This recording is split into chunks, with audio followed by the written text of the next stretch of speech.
Hello मित्रों, स्वागत है आपका मेरे YouTube चैनल राघवसर.com में। आज हम कक्षा 10वीं विषय विज्ञान के अध्याय 8 जीव जन्म कैसे करते हैं के भाग 2 अर्थात बी के महत्वपूर्ण प्रश्नों को समझेंगे। इसके पहले हमने आपको भाग ए समझाया। यहाँ शेष बचे हुए महत्वपूर्ण 8 प्रश्न आपके सामने प्रस्तुत हैं। चलिए हम भाग बी का पहला एमपी प्रश्न लेते हैं। प्रश्न है, स्वपरागण और परपरागण में अंतर लिखिए, अथवा परागण क्या है, यह कितने प्रकार का होता है, समझाइए। तो स्वपरागण और परपरागण में हम अंतर को देखेंगे। अंतर को हम एक चित्र के माध्यम से समझेंगे। ये चित्र आपको बता रहा है कि फूलों में 4 पुष्पीय पत्र होते हैं। अगर आपने पुष्प की संरचना को देखा है तो पुष्प में बाह्य दल, दल, नर जननांग, पुंकेसर और बीचों बीच केंद्र में मादा जननांग स्त्री केसर पाया जाता है। ऐसे पुष्पों को हम द्विलिंगी पुष्प कहते हैं, जिनमें पुंकेसर और स्त्री केसर दोनों होते हैं। पुंकेसरों में परागकोशों के अंदर पराग कणों का निर्माण होता है।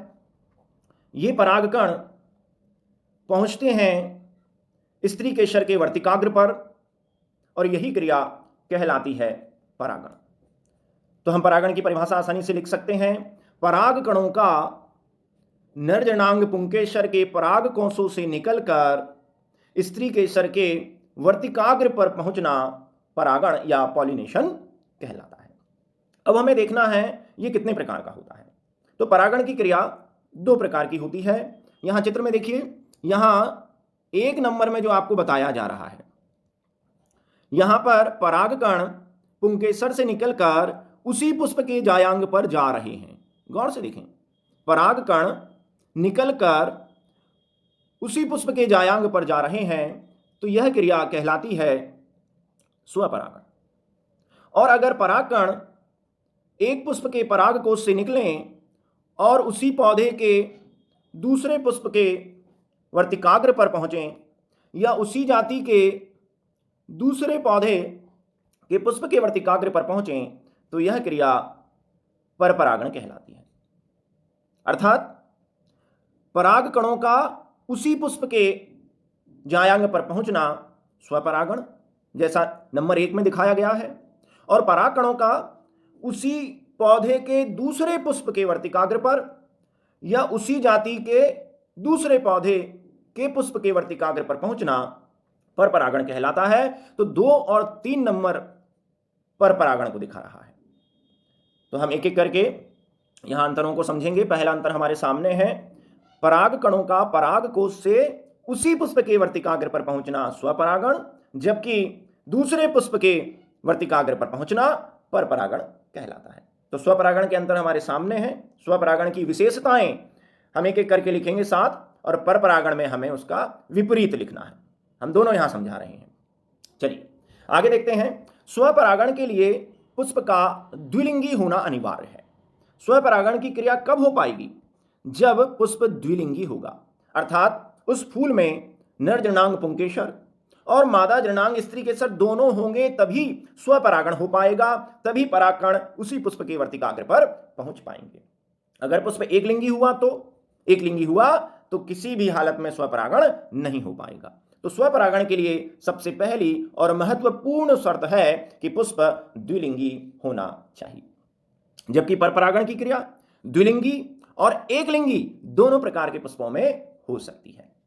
चलिए आगे बढ़ते हैं। यहां पर देखिए, अब परपरागण को नीचे एक अलग चित्र के द्वारा दिखाया गया है। परपरागण में एक पुष्प के परागकण दूसरे पुष्प के वर्तिकाग्र पर पहुंच रहे हैं। परागकणों को एक फूल से दूसरे फूल तक ले जाने के लिए माध्यम या वाहक अर्थात वेक्टर की आवश्यकता लगती है, और इस चित्र में परागकणों को ले जाने के लिए वाहक का काम एक कीट अर्थात मधुमक्खी द्वारा किया जा रहा है। तो एक अंतर और आ गया हमारे सामने, स्वपरागण अपने आप हो जाता है। पुष्प के परागकण उसी पुष्प के वर्तिकाग्र पर अपने आप गिर जाते हैं, जबकि परपरागण कराने के लिए हमें माध्यम या वाहक चाहिए। चलिए आगे बढ़ते हैं। परपरागण दिखाने वाले पुष्प बड़े ही आकर्षक होते हैं। देखिए ये क्रॉस पॉलिनेशन बताया जा रहा है।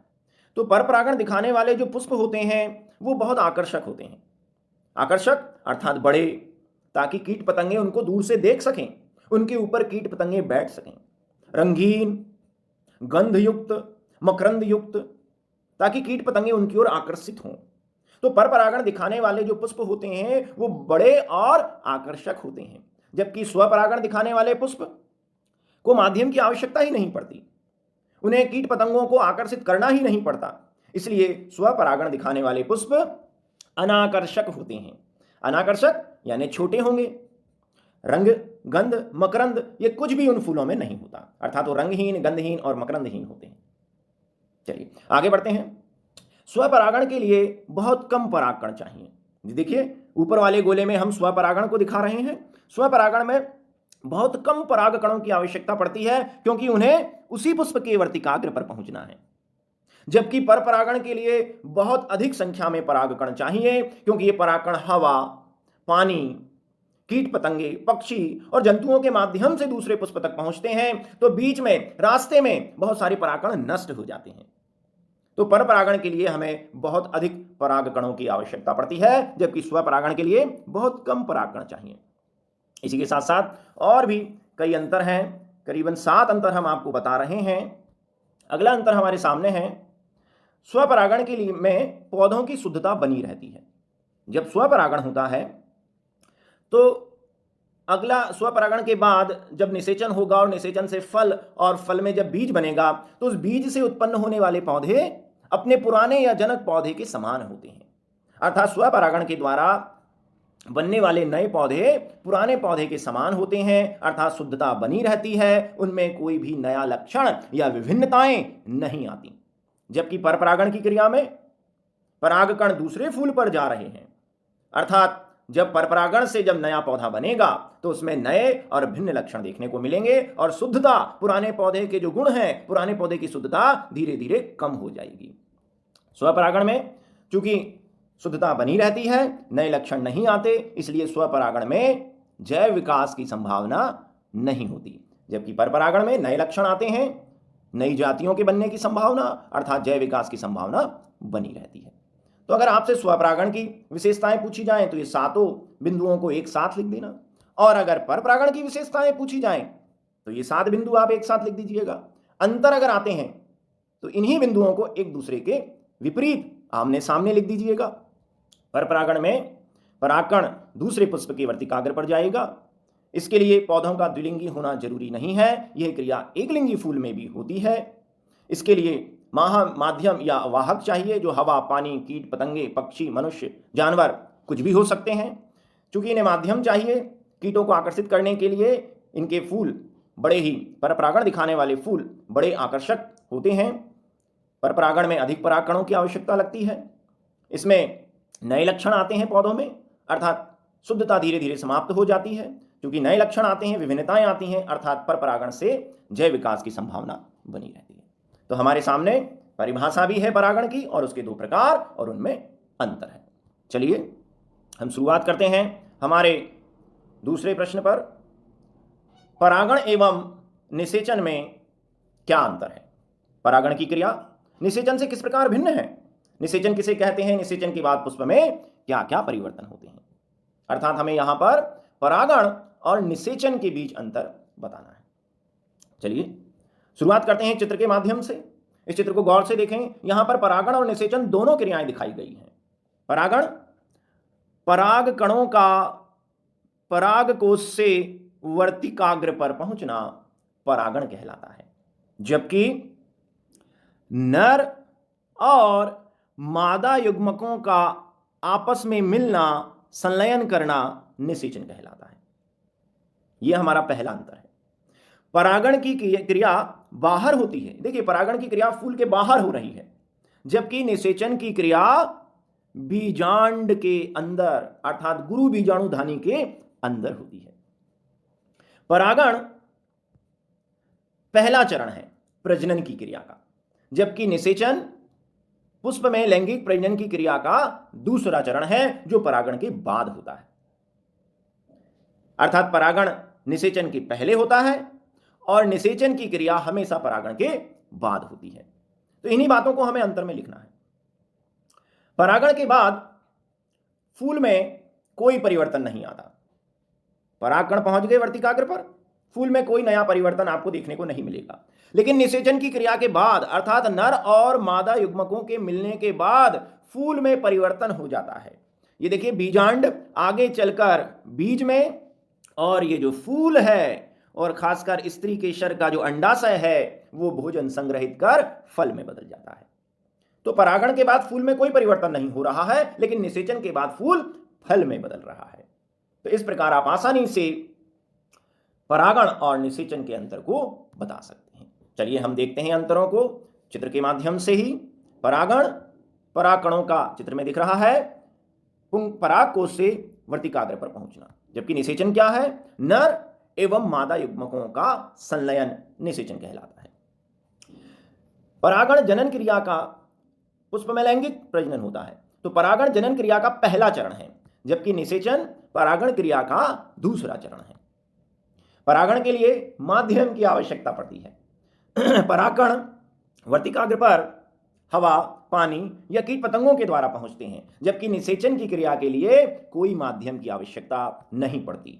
परागण एक बाह्य प्रक्रिया है, आप देख रहे हैं बाहर हो रही है, जबकि निषेचन की क्रिया बीजांड के भीतर होती है।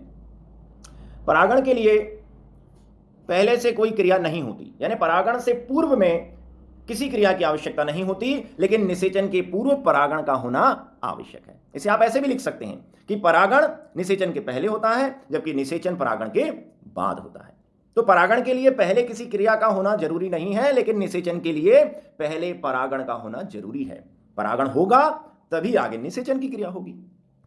और अंतिम अंतर है, परागण के बाद पुष्प में कोई परिवर्तन नहीं होता, जबकि निषेचन के बाद पुष्प अर्थात फूल फल में बदल जाता है और बीजांड बीज में बदल जाते हैं। तो आपसे निषेचन की परिभाषा और विशेषताएं अगर पूछी जाएं, तो आप निषेचन के पहले पॉइंट को परिभाषा के तौर पर इस्तेमाल कर सकते हैं और बाद के 5 बिंदुओं को निषेचन की विशेषताओं के रूप में लिख सकते हैं। चलिए हम बढ़ते हैं हमारे तीसरे महत्वपूर्ण प्रश्न की ओर। नर जनन तंत्र का नामांकित चित्र बनाइए तथा निम्न भागों के कार्यों का उल्लेख कीजिए। अर्थात यहां पर हमें नर जनन तंत्र का चित्र भी बनाना है और उसके इन 3 अंगों के कार्यों के बारे में लिखना है। लीजिए, नर जनन तंत्र का सुंदर सा चित्र आपके सामने प्रस्तुत है। इस चित्र को आप बनाना सीख सकते हैं मेरे YouTube चैनल पर। नर जनन तंत्र, मादा जनन तंत्र, पुष्प की आंतरिक संरचना को दिखाने वाली लंबवत काट, इन सभी को बनाना सिखाया गया है बहुत आसान तरीके से। तो ये चित्र आपको बनाकर आना है और इसके कुछ अंगों के कार्यों का आपको वर्णन करना है। आप 10वीं कक्षा में हैं, इसलिए आपको कुछ ही अंगों के कार्यों के बारे में पूछा जाएगा। तो सबसे पहला अंग है वृषण, जिसके बारे में पूछा गया है। तो ध्यान दीजिए, वृषण के बारे में आप क्या क्या लिख सकते हैं।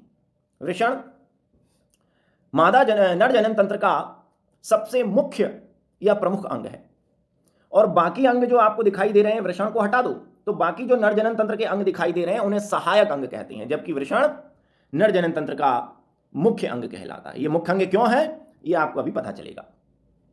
नर जनन तंत्र में एक जोड़ी वृषण अर्थात 2 वृषण पाए जाते हैं, जो बादाम के आकार के ठोस अंग हैं।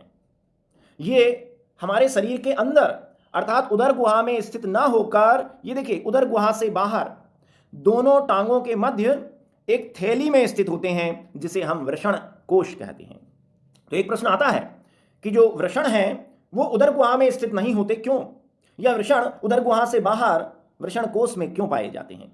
तो मैं आपको बताना चाहूंगा, वृषण के अंदर शुक्राणुओं का निर्माण शरीर के ताप से 2 से 3 डिग्री सेंटीग्रेड कम ताप पर होता है। शरीर का ताप 37 डिग्री सेंटीग्रेड है, जबकि वृषण में शुक्राणु 34 से 35 डिग्री सेंटीग्रेड तापमान पर बनते हैं। तो वृषण के अंदर शुक्राणुओं का निर्माण शरीर से 2 से 3 डिग्री सेंटीग्रेड कम तापमान पर होता है, इसलिए वृषण शरीर के बाहर उदर गुहा के बाहर वृषण कोश में स्थित होते हैं। अगर ये शरीर के अंदर होते, उदर गुहा में स्थित होते, जहां पर मूत्राशय दिखाई दे रहा है, यहां पर अगर स्थित होते, तो फिर इनके अंदर शुक्राणु नहीं बन पाते। इसका कार्य क्या है? वृषण के 2 कार्य हैं। एक तो वृषण के अंदर नर युग्मक निषेचन की क्रिया में भाग लेने वाले नर युग्मक शुक्राणुओं का निर्माण होता है। ये पहला कार्य है। दूसरा है, इस वृषण के अंदर नर लिंग हार्मोन्स बनते हैं। लिंग हार्मोन्स अर्थात इन्हें हम सेक्स हार्मोन्स भी कहते हैं। टेस्टोस्टेरोन एक महत्वपूर्ण नरलिंग हार्मोन्स है। यह एक निश्चित उम्र के बाद, निश्चित उम्र 12 या 13 वर्ष की उम्र के बाद बालकों में लड़कों जैसे लक्षण विकसित करता है। यही हार्मोन्स बालकों में आवाज का भारीपन, शरीर और सीने पर बालों का आना, दाढ़ी और मूंछ का आना, शरीर का बलिष्ठ होना, शरीर में वीर या सीमन का बनना, यह हार्मोन्स के द्वारा ही नियंत्रित किया जाता है। तो वृषण के दो कार्य हैं, एक तो नर युग्मक शुक्राणुओं को बनाना जो निषेचन की क्रिया में भाग लेंगे, और दूसरा नरलिंग हार्मोन्स टेस्टोस्टेरोन बनाना जो बालकों में एक निश्चित उम्र के बाद वयस्क या लड़कों जैसे लक्षण विकसित करेंगे। इसीलिए हम वृषण को नर जनन तंत्र का मुख्य अंग भी कहते हैं। चलिए अगले अंग के बारे में समझाना है, वो है शुक्राशय। ये देखिए, ये भी एक जोड़ी अर्थात संख्या में 2 होते हैं। ये छोटे छोटे थैले के आकार की ग्रंथियां हैं। और दूसरा है प्रोस्टेट ग्रंथि। ये देखिए, जहां पर मूत्र नलिका और वीर्य को लाने वाली स्खलन नलिकाएं एक दूसरे से मिल रही हैं, उसके चारों ओर ये ठोस ग्रंथि पाई जाती है जिसे हम प्रोस्टेट ग्रंथि कह रहे हैं। तो शुक्राशय एक जोड़ी, जबकि प्रोस्टेट ग्रंथि सिंगल या एक होती है। इन दोनों का ही कार्य लगभग एक जैसा है। शुक्राशय और प्रोस्टेट ग्रंथियां एक तरल द्रव का स्त्राव करती हैं।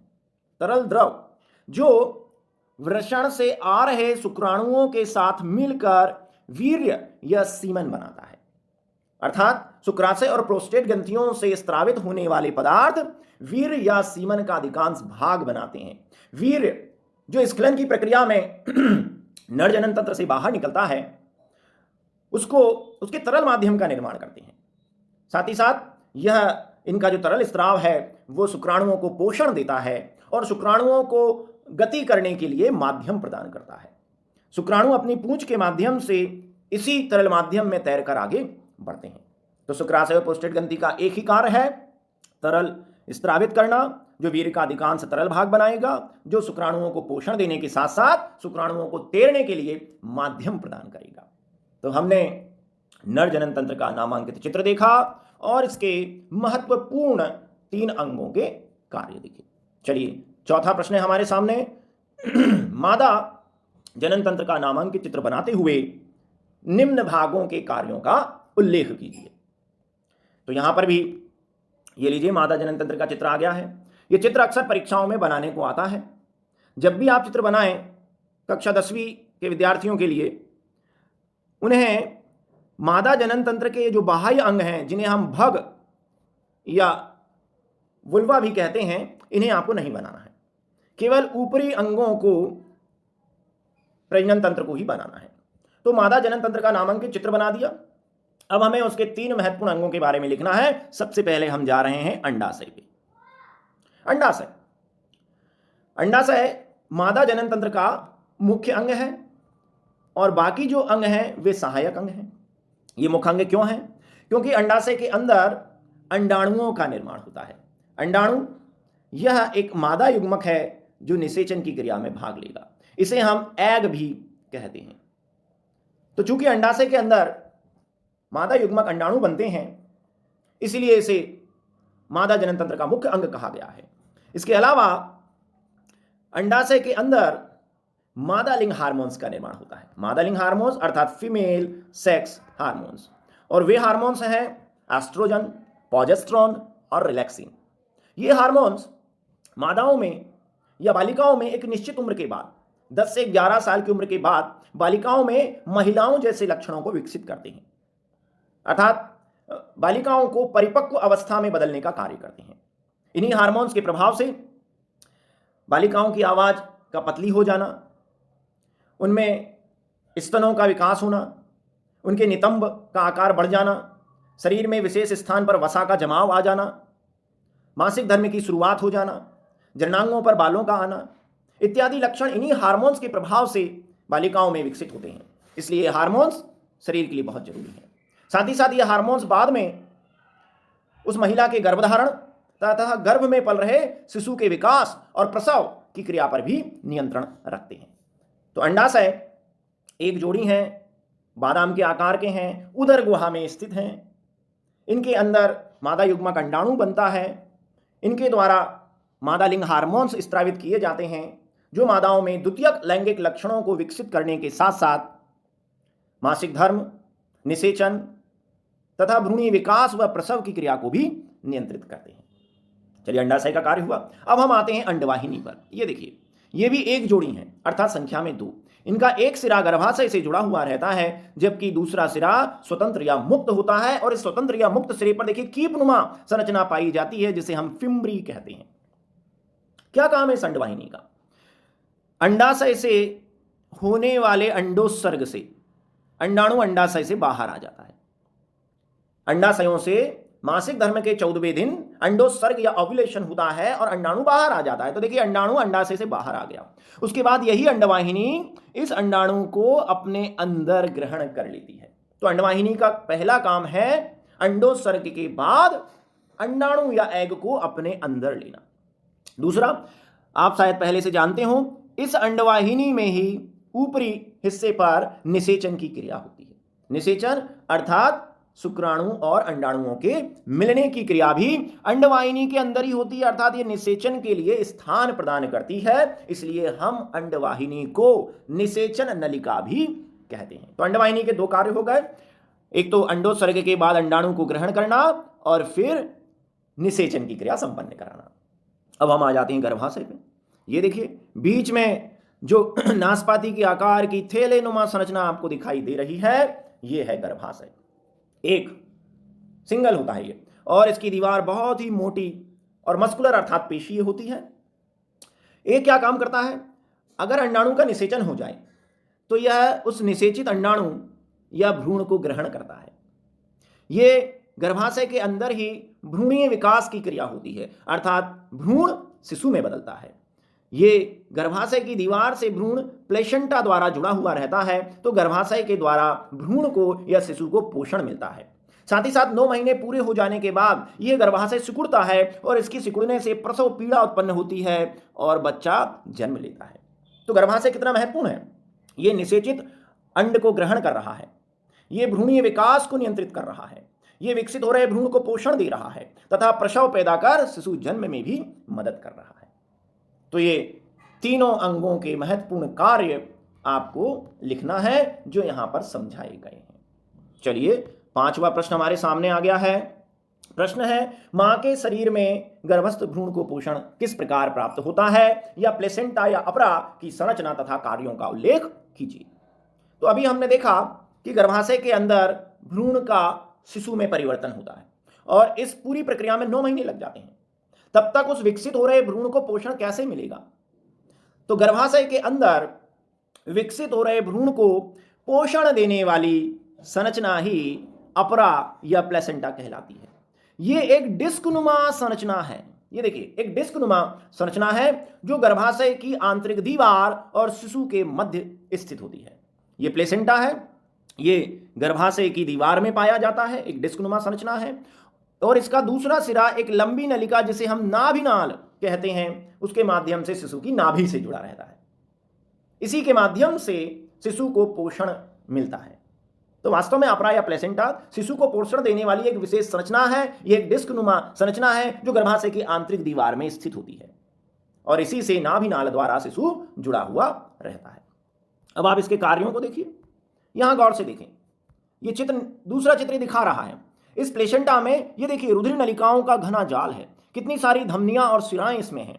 तो धमनियों के माध्यम से, लाल रंग की धमनियां दिख रही हैं आपको, धमनियों के माध्यम से रुधिर पहुंचता है प्लेसेंटा और नाभिनाल द्वारा शिशु को।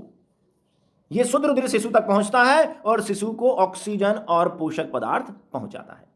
तो प्लेसेंटा के माध्यम से शुद्ध रुधिर मां से शिशु तक पहुंचता है और शुद्ध रुधिर के माध्यम से पोषक तत्व और ऑक्सीजन विकसित हो रहे भ्रूण को मिल जाते हैं, अर्थात ये पोषण का काम करता है। दूसरा देखिए, अब आपको दूसरी क्रिया दिखाई दे रही है। ये देखिए, नीले रंग के तीर बने हुए हैं, ये विपरीत दिशा में है। ये तीर भ्रूण से मां की ओर दिखाई दे रहे हैं। तो यही प्लेसेंटा भ्रूण में या विकसित हो रहे शिशु में बनने वाले उत्सर्जी पदार्थ और कार्बन डाइऑक्साइड को भ्रूण से लेकर मां के शरीर में पहुंचाता है ताकि उत्सर्जी पदार्थ मां के द्वारा बाहर निकाल दिए जाएं। तो ये पोषक पदार्थों को मां से शिशु तक पहुंचा रहा है और शिशु में बनने वाले उत्सर्जी पदार्थों को इकट्ठा कर मां को दे रहा है ताकि शिशु स्वस्थ बना रहे। इसके अलावा और भी बहुत सारे कार्य हैं प्लेसेंटा के। ये प्लेसेंटा हानिकारक पदार्थों, रोग फैलाने वाले रोग कारकों को मां के रुधिर से शिशु में नहीं जाने देता, अवरोध का काम करता है। साथ ही साथ इस प्लेसेंटा से कुछ हार्मोन्स भी स्रावित होते हैं। ये हार्मोन्स शिशु के विकास और प्रसव और शिशु के जन्म लेने में मदद करते हैं। तो हमने यहाँ करीबन 4 से 5 कार्य प्लेसेंटा के देखे। तो प्लेसेंटा की परिभाषा हमने आपको बता दी।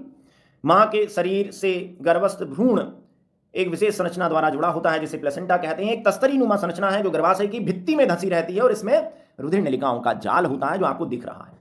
इसका काम क्या क्या है? तो ये ऑक्सीजन मां के रुधिर से शिशु को पहुंचाती है, कार्बन डाइऑक्साइड को ग्रहण करती है। तो यही प्लेसेंटा श्वसन का कार्य भी कर रहा है। ये पोषक पदार्थों को मां के रुधिर से शिशु में पहुंचाती है। पोषक पदार्थ जैसे ग्लूकोज, अमीनो अम्ल अर्थात प्रोटीन्स, विटामिन, खनिज लवण जो शिशु के विकास के लिए, उसके हड्डियों को बनने के लिए जरूरी हैं। तो पोषक पदार्थ मां से शिशु को इसी के माध्यम से जा रहे हैं। तो प्लेसेंटा पोषण का काम भी कर रहा है। ये शिशु में बनने वाले उत्सर्जी पदार्थों को इकट्ठा करता है। तो ये उत्सर्जी अंग की तरह भी कार्य करता है। ये अवरोधक का कार्य भी करता है। रोग फैलाने वाले रोगाणु और विषों को भ्रूण में नहीं जाने देता और इससे बनने वाले हार्मोन्स भ्रूण के विकास पर भी नियंत्रण रखते हैं। चलिए, छठा हमारा प्रश्न आ गया है। प्रश्न है, ऋतुस्राव क्यों होता है? मासिक धर्म या रजु धर्म से आप क्या समझते हैं? अंड निषेचन न होने की स्थिति में गर्भाशय में क्या परिवर्तन होते हैं? चलिए देखें, हम यहां पर ऋतुस्राव या आर्तव चक्र के बारे में समझेंगे।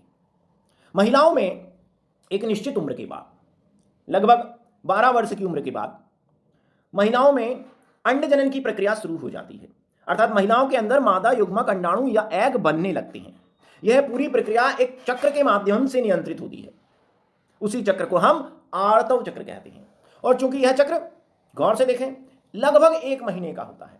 ये देखिए, ये आर्तव चक्र या मासिक धर्म चित्र के माध्यम से दिखाया गया है। ये पहला दिन है, ये आप देख ही रहे हैं, 14वां दिन है और ये 28वां दिन है। अर्थात अंडोत्सर्ग के पहले 2 सप्ताह, 2 वीक और अंडोत्सर्ग के बाद 2 वीक। इस प्रकार कुल 4 वीक अर्थात 7 गुणा 4 28 दिन का जो ये चक्र है, जिसके माध्यम से अंडाणु बन रहे हैं, इसी चक्र को हम आर्तव चक्र या मासिक धर्म कहते हैं। इसमें होता क्या है समझिए।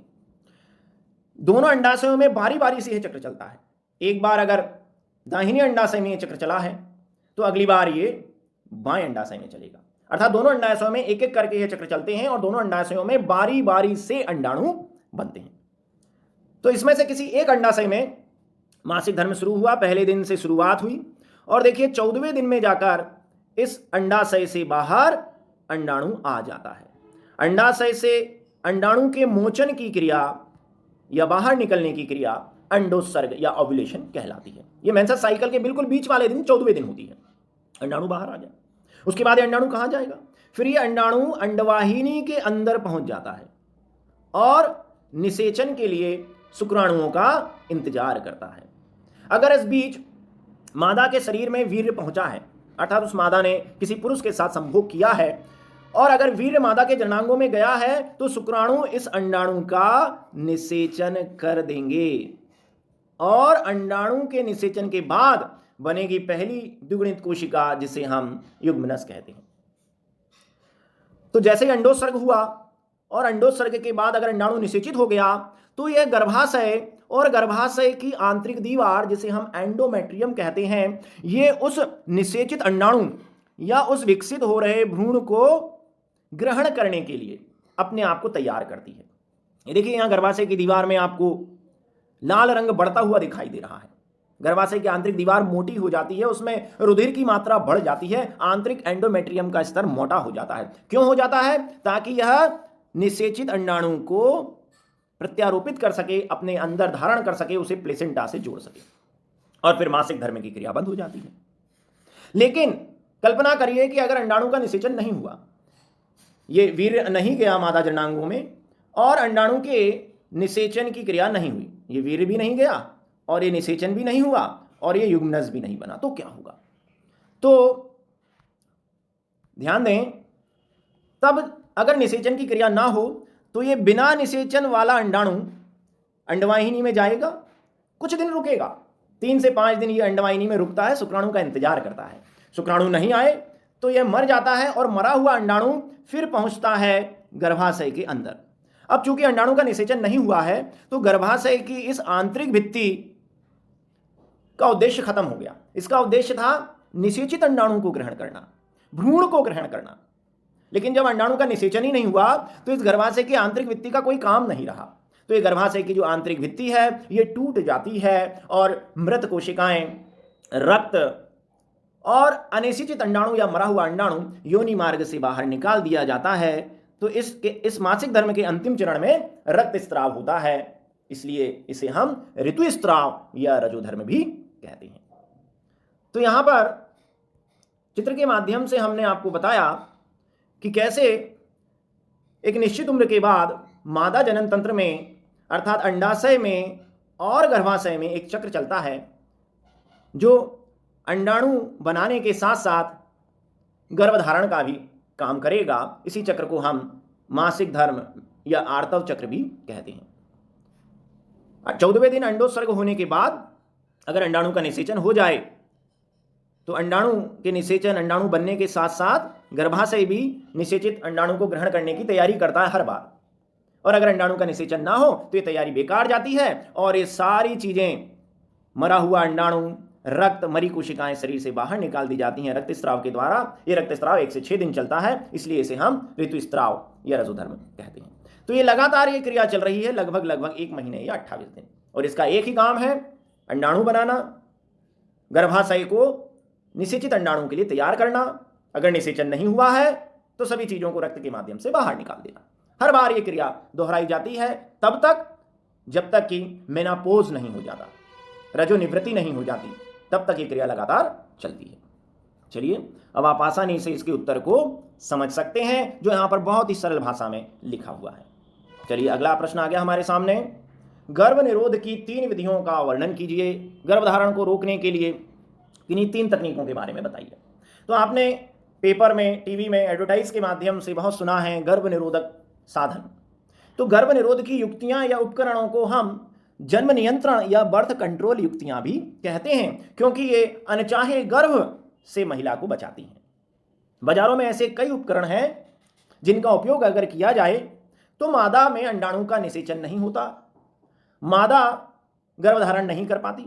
अक्सर इन युक्तियों का उपयोग हम शादी के बाद 2 से 3 साल बच्चे जन्म न लेने के लिए करते हैं, या 2 बच्चों के बीच में 5 साल का अंतर बनाए रखने के लिए हम इन युक्तियों का उपयोग करते हैं। या हम जानते हैं कि हमारे दो एक सुखी परिवार, तो 2 बच्चों के बाद अगर हम बच्चों को जन्म नहीं देना चाहते तो भी इन युक्तियों का उपयोग करते हैं। तो गर्भ निरोधक युक्तियों को हम जन्म नियंत्रण युक्तियां या बर्थ कंट्रोल डिवाइस भी कहते हैं। इनका उपयोग करना परिवार नियोजन कहलाता है। इनका उपयोग करके हम अनचाहे गर्भ से बच सकते हैं। साथ ही साथ ये युक्तियां यौन संक्रमित रोगों को एक व्यक्ति से दूसरे व्यक्ति में फैलने से भी रोकती हैं, इसलिए हम इन युक्तियों या तकनीकों का उपयोग करते हैं। चलिए हम चित्र के माध्यम से बताते हैं। कुल 3 प्रकार की ये तकनीकें हैं। पहली है रासायनिक विधि। रासायनिक विधि अर्थात हम ऐसे उपकरणों का उपयोग करते हैं जिसमें कोई ना कोई रसायन होता है। जैसे यहां पर दिखाई दे रही है स्पर्मिसाइड क्रीम, ये इसमें मिलने वाले रसायन शुक्राणुओं को मार देते हैं और शुक्राणु अंडाणुओं का निषेचन नहीं होता। साथ ही साथ महिलाएं कुछ हार्मोन्स वाली गोलियां भी लेती हैं, जैसे माला एन, माला डी तथा सहेली। इनका अगर नियमित प्रयोग किया जाए, प्रतिदिन अगर 1 गोली ली जाए तो भी गर्भधारण नहीं होता। तो इनका उपयोग करना गर्भ निरोध की रासायनिक विधि है। दूसरा है शल्य क्रिया विधि। ये स्थायी विधि है। शल्य क्रिया विधि या जिसे हम नसबंदी कहते हैं, ये गर्भ निरोध की स्थायी विधि है। अर्थात इस विधि का अगर उपयोग आपने कर लिया तो फिर आप कभी भी गर्भधारण नहीं कर पाएंगे, आप मां और बाप नहीं बन पाएंगे, बच्चों को जन्म नहीं दे पाएंगे। यह क्रिया अगर पुरुषों में हो तो उसे पुरुष नसबंदी या वैसेक्टोमी कहते हैं, जिसमें पुरुष की शुक्रवाहिनी को काट कर बांध दिया जाता है। और यह क्रिया महिलाओं में हो तो उसे महिला नसबंदी कहते हैं, जिसमें हम अंडवाहिनी को उनकी काट कर बांध देते हैं। तो ये स्थायी विधियां हैं जिसे हम शल्य क्रिया विधि कह रहे हैं, और ये दोनों ही बहुत फेमस हैं। और तीसरी जो विधि है वो है भौतिक विधि। भौतिक विधि में हम कुछ उपकरणों का या भौतिक संसाधनों का उपयोग करते हैं। ये भौतिक उपकरण जैसे आपको दिखाई दे रहा है कॉपर टी, जो टी के आकार की है, कॉपर धातु से बनी है, और नीचे दिखाई दे रहे निरोध या कॉन्डोम्स। ये जो युक्तियां हैं, ये जो उपकरण हैं, ये शुक्राणुओं और अंडाणुओं को मिलने से रोकते हैं। इसलिए नीचे दिखाए गए दोनों भौतिक उपकरणों को हम अवरोध साधन भी कहते हैं। शुक्राणु अंडाणुओं को मिलने नहीं देते, उनके बीच में एक बाधा का काम करते हैं। तो ये भौतिक विधियां हैं। इनमें से कुछ उपकरणों का उपयोग मादा के द्वारा किया जाता है, कुछ का उपयोग पुरुषों के द्वारा किया जाता है। जैसे कॉपर टी मादा जननांगों में लगती है, जबकि कंडोम्स पुरुषों के द्वारा उपयोग किए जाते हैं। एक क्वेश्चन आता है, क्या कॉपर टी यौन संक्रमित रोगों से बचा सकती है? तो नहीं, कॉपर टी यौन संक्रमित रोगों से नहीं बचाती, ये केवल गर्भधारण से बचाएगी। लेकिन जो निरोध है, ये गर्भधारण से बचाने के साथ साथ यौन संक्रमित रोगों को फैलने से भी रोकते हैं। तो चलिए अब हम आसानी से अपना उत्तर पढ़ सकते हैं। तो यहां पर बताया गया है कि कैसे गर्भनिरोध युक्तियों को हम जन्म नियंत्रण या बर्थ कंट्रोल युक्तियां कहते हैं। इनका उपयोग करना परिवार नियोजन कहलाता है। इनके उपयोग के द्वारा हम दो लाभ मिलते हैं, एक अनचाहे गर्भ से छुटकारा और यौन संक्रमित रोगों को फैलने से रोकना। यहां पर रासायनिक विधि है, शल्यक्रिया विधि, स्थायी विधि और भौतिक उपकरणों के द्वारा भौतिक विधि। चलिए हम अपने अंतिम और 8वें प्रश्न की ओर बढ़ रहे हैं। 8वां प्रश्न है, यौन संक्रमित रोगों का वर्णन कीजिए तथा उनसे बचाव के उपाय लिखिए। यौन संक्रमित रोग होते क्या हैं?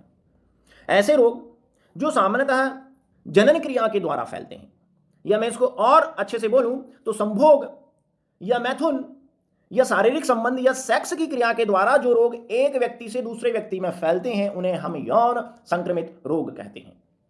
और ये रोग सामान्यतः नर और मादा जननांगों को प्रभावित करते हैं। नर के जननांग पेनिस, मादा के जननांग अर्थात योनि मार्ग में दाने और छाले पड़ जाते हैं। उनके फूटने से पस या मवाद का स्त्राव होता है, असहनीय और तीक्ष्ण दर्द होता है। और अगर ये यौन संक्रमित रोग अगर शरीर में ज्यादा हो जाएं तो जननांगों के माध्यम से ये संक्रमण हमारी किडनियों तक भी पहुंच जाता है, जिससे हमारी किडनियां भी खराब हो सकती हैं। महिलाओं में बच्चेदानी तक खराब हो जाती है, पूरा प्रजनन तंत्र खराब हो जाता है। इसलिए इन रोगों से बचना बहुत जरूरी है। इन रोगों के नाम हैं सिफिलिस, गोनेरिया, ये पुरुष महिला दोनों में हो जाते हैं, एड्स तथा जननांग या जेनाइटल हर्पीज। ये कुछ जीवाणुओं, विषाणुओं और प्रोटोजोआ द्वारा होने वाले रोग हैं। तो हमने देखा कि यौन संक्रमित रोग क्या होते हैं, जो सामान्यतः प्रजनन क्रिया के द्वारा फैलते हैं मुख्य रूप से, इसलिए इनको हमने यौन संक्रमित रोग कहा है। और इनके लक्षण भी हमने लिखे और इनके उदाहरण आपको बताए। इनसे बचने के उपाय क्या हैं?